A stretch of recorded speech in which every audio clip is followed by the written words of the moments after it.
आज मी बनवणार आहे शेंगदाणा चिक्की। तर त्यासाठी मंद गॅस करायचा आणि मंद गॅसवर पावशेर शेंगदाणे मी भाजून घेतलेले आहेत।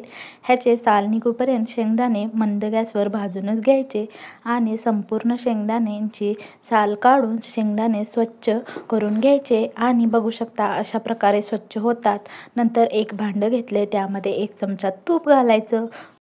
तुपामध्ये गूळ घालायचा आणि पाकाची तयारी करून घ्यायची। पाक मस्त गूळ विरघळेपर्यंत मस्त परतवून घ्यायचा आणि गूळ संपूर्ण विरघळून घ्यायचा, त्यात एकही गुठळी ठेवायची नाही। पाक होतोय तोपर्यंतच पळपटाला तूप आणि लाटण्याला पण तूप लावून घ्यायचं, म्हणजे चिक्की सहज निघेल। आणि बघू शकता पाक मी संपूर्ण करून घेते आहे। तर पाण्यामध्ये पाकाचं असं टाकून बघायचं, तर बघा तार येते आहे, त्यामुळे आपला पाक अजून तयार नाही आहे।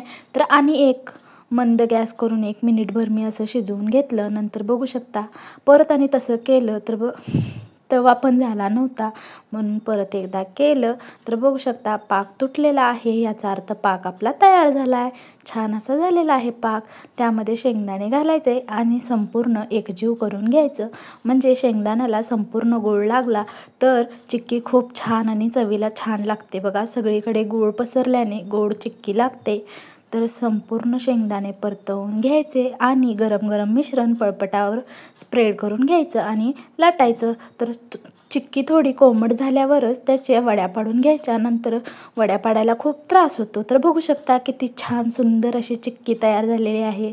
सहज मोडते आणि चवीला तर एकच नंबर झाली होती। भेटूया पुढच्या ब्लॉगमध्ये।